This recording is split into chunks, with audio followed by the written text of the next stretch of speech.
Hello everyone, welcome back to my channel. तो कैसे हैं आप सब। तो आज हम लोग दर्शन करने वाले हैं व्रज भूमि में ही स्थित वृंदावन भूमि की। व्रज भूमि जो कि भगवान श्री कृष्ण एवं उनकी शक्ति राधा रानी की लीला भूमि है, यह 84 कोस की परिधि में फैली हुई है। यहाँ पर राधा कृष्ण ने अनेकानेक चमत्कारिक लीलाएं की हैं और सभी लीलाएं यहाँ के पर्वतों, कुंडों, वनों और यमुना तट आदि पर की गई है। पुराणों में तो व्रज की भूमि की महिमा का विस्तार में वर्णन किया गया है। ऐसा माना जाता है कि राधा कृष्ण व्रज में आज भी नित्य विराजते हैं। इस भूमि का कण कण राधा कृष्ण की पावन लीलाओं का साक्षी है और यही कारण है कि समूचे व्रज मंडल का दर्शन, उसकी पूजा एवं परिक्रमा करने के उद्देश्य से देश विदेश से असंख्य तीर्थयात्री यहाँ पर वर्ष भर आते रहते हैं। तो आज हम इसी वृंदावन परिक्रमा के बारे में जानेंगे कि ये क्या है, कब की जाती है और इस परिक्रमा मार्ग में कौन कौन से स्थान आते हैं, ताकि मन ही मन हमारी भी वृंदावन परिक्रमा हो सके। तो ये जो वृंदावन परिक्रमा है, इसे पंचकोसी परिक्रमा भी कहा जाता है। वृंदावन की परिक्रमा भक्तों के लिए वृंदावन की परिक्रमा है।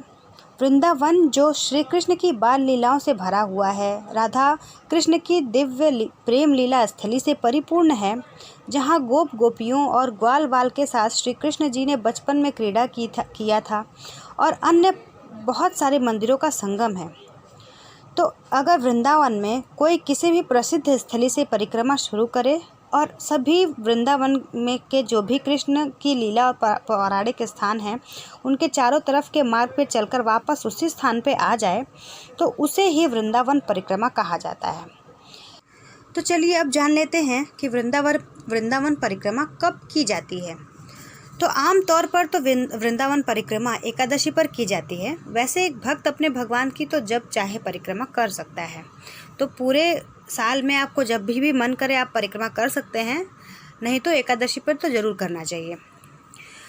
वृंदावन का जो ये परिक्रमा है, इसका वर्णन बहुत सारे ग्रंथों में किया गया है।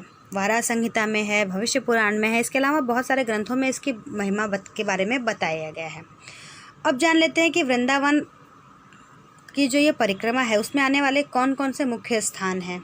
तो उसमें आने वाले कुछ मुख्य स्थान ये हैं, जैसे कि श्री सुदामा कुटीर, रामबाग घाट, जगन्नाथ घाट, श्री जगन्नाथ मंदिर, चैतन्य कुटी, श्री हनुमान जी का मंदिर, आदि बद्री घाट, राजघाट, बैरागी बाबा का आश्रम, श्री गोरेदाव जी मंदिर, भक्तानंद दाता आश्रम, ललिता आश्रम, राधा कुआं, श्री भक्ति वेदांत आश्रम, श्री राम मंदिर, श्री वन विहार, श्री निताई गौरांग भवन, श्री वाराह भगवान मंदिर, वाराह घाट, अद्वैत घाट, युगल घाट, प्रताप रुद्र घाट, श्रृंगारवट घाट, गोविंद घाट, चीर घाट, भ्रमर घाट, केशी घाट, धीर समीर घाट, ये सारे कुछ मुख्य स्थान हैं जो इस पूरे मार्ग में मिलते हैं। और वापस अगर जिस स्थान से परिक्रमा शुरू की है, उसी स्थान पर आने पर यह परिक्रमा पूर्ण हो जाती है।